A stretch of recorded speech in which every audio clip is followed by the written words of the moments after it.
ఈ తులసి చంద్ గారు కానీ బీజేపీ వాళ్ళు కానీ వాళ్ళకి ఇది ఇంత ప్రఖ్యాతమైన కాంపిటీషన్ తెలంగాణలో జరుగుతుంది అంటే నాకు అర్థం కాదు. తులసి చంద్ గారు మరి తెలంగాణలో ఏం చేసినా అడ్డుపడుతుంది, ఎందుకు అడ్డుపడుతుందో నాకు తెలియదు.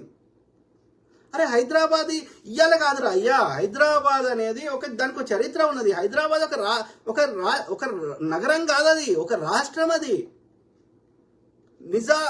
బ్రిటిష్ వాడి కింద బ్రిటిష్ వాడు కూడా 21 గన్ సెల్యూట్ చేస్తాడు మన నిజాం గారికి. ఒక దేశంలో ఉండాల్సిన అన్ని వ్యవస్థలు మన హైదరాబాద్ రాష్ట్రంలో ఉండే. హైదరాబాద్ రాష్ట్రం అన్నా తెలంగాణ ఒకటే. ఓకే, చిన్నగా అయిపోయింది, సగం అయింది, సగం బీకింది. ఎందుకంటే ఈ రాష్ట్రాలుగా చేసినప్పుడు 5 జిల్లాలు ఇవాళ మహారాష్ట్రలో ఉన్నాయి, ఈ పర్బాని ఇవన్నీ. ఓకే, సో అట్లనే ఇవాళ మూడు జిల్లాలు, ఈ గుల్బర్గా ఈ హైదరాబాద్ కింద ఉండే.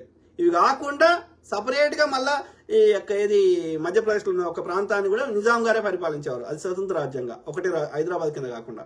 సో అంత పెద్ద రాజ్యం ఉండే. సో అట్లా మేము పొడగొట్టుకున్నాక కూడా దీనికి ఒక చరిత్ర ఉన్నది. ఇలా స్టేట్ బ్యాంక్ ఆఫ్ హైదరాబాద్ సొంతంగా మనకు బ్యాంక్ ఉన్నది. ఎవరు పెట్టినారు? నిజాం గారు. సొంతంగా మనం ఆయుధాలు తయారు చేసుకునే కర్మాగారం ఉంది. 4 ఎయిర్పోర్ట్లు ఉండే హైదరాబాద్. దుండిగల్లో ఒకటి, ఇది మన మామునూరులో ఒకటి, ఇంకా 2 పేర్లు నేను మర్చిపోయినా. సో ఆ విధంగా ఒక దేశానికి కావాల్సిన అన్ని వ్యవస్థలు ఉండే. సొంత కరెన్సీ ఏమి లేకుండే. సో అట్లాంటి ఒక దేశము, ఒక రాజ్యము నథింగ్ బట్ దేశము.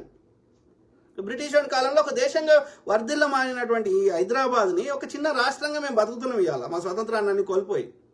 సో కాబట్టి ఇంత పెద్ద చరిత్ర కలిగేటువంటి మీకు గతి లేక గుడారాలు వేసుకునే పరిస్థితి నుంచి ఇవాళ ఇన్ని వ్యవస్థలు ఏర్పాటు చేస్తే మళ్ళీ హైదరాబాద్ మీద ఈ తెలంగాణలో ఏ యాక్టివిటీ చేసినా ఎందుకు నచ్చదు తులసి గారికి? మన తెలంగాణలో పెరిగింది, చిత్తూరులో పెరిగినా, అక్కడ చదువుకున్నా కానీ, అక్కడ జర్నలిజం చేసినా కానీ హైదరాబాద్ ఎందుకు విషయం రా అయ్యా? ఇలా మనం వాడుతున్న హైకోర్టు ఎవరు కట్టించిండ్రు, మనం వాడుతున్న అసెంబ్లీ ఎవరు కట్టించిండ్రు? 21 రకాల హాస్పిటల్, నిమ్స్ హాస్పిటల్, ఒక్కొక్క బొక్కల ఎముకల హాస్పిటల్ నిమ్స్ అనేది. ఓకే, ఫీవర్ హాస్పిటల్, ఇది క్వారంటైన్ అంటారు, క్వారంటైన్ది. సో ఏది ఈ అంటురోగాలకు సంబంధించింది. ఇట్లా ప్రతి ఏది మన ఎర్రగడ్డది, ఏది మెంటల్ డిసీజెస్ అంటే ప్రతి శరీరంలో నీలాఫర్ హాస్పిటల్, చిన్నపిల్లలకు సంబంధించింది, ఉబ్బసం ఇట్లాంటివి. సో ఇట్లా ప్రతి డిపార్ట్మెంట్కి ఒక హాస్పిటల్ కట్టించిండు. ఉస్మానియా హాస్పిటల్ అంటే ఒక్కొక్క శరీర భాగానికి ఒక్కొక్క హాస్పిటల్ కట్టించిండు.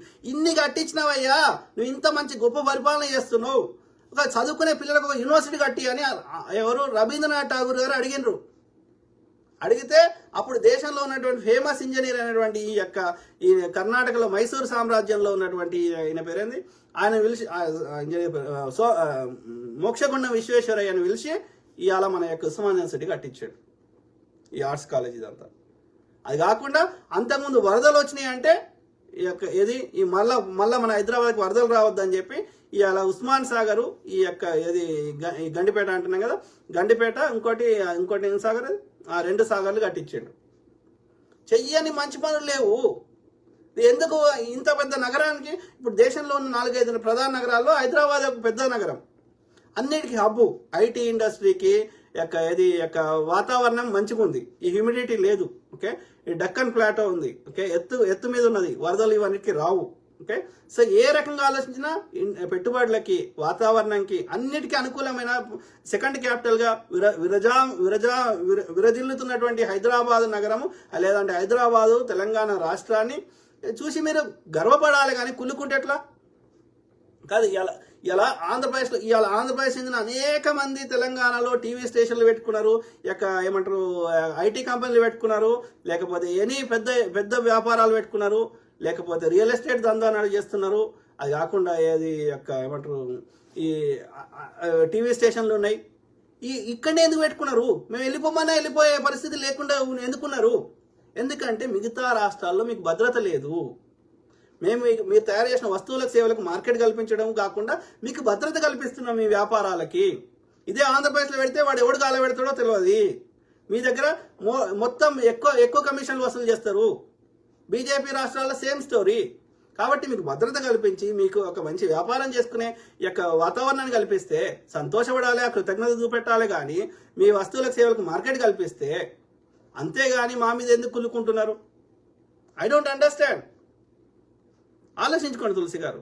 ఓకే, కాంగ్రెస్ మీద నీవు ఎందుకు విషయం పెట్టుకున్నావో, కేటీఆర్ ఇచ్చే చిల్లర కోసమా ఇంకా దేనికోసమో దయచేసి ఆలోచించుకోండి. ఓకే, కరెక్ట్ కాదు. మంచి చేస్తే ఎందుకు అడ్డుపడుతున్నారు? బీజేపీ వాళ్ళు కానీ వాళ్ళకి ఇది ఇంత ప్రఖ్యాతమైన కాంపిటీషన్ తెలంగాణ కుళ్ళు అంతే, కుళ్ళు జరుగుతుంది అంటే వాళ్ళకి మనసుకి పట్టట్లేదు. ఏదో ఒకటి సృష్టించాలని చెప్పి ఇది ఊరికే బురద చల్లడం. 107 మందికి లేని 107 మంది యొక్క ఒపీనియన్కి వాల్యూ లేదా? ఒక్క అమ్మాయి మాటని నమ్మేద్దామా? మిగతా 107 మంది నమ్మొద్దా? Very unfortunate. క్షమించరు, జాతి క్షమించదు, ఎవరు క్షమించరు. మీ వాల్యూని మీరు పడగొట్టుకుంటున్నారు, మీకు విలువల్ని పడగొట్టుకుంటున్నారు.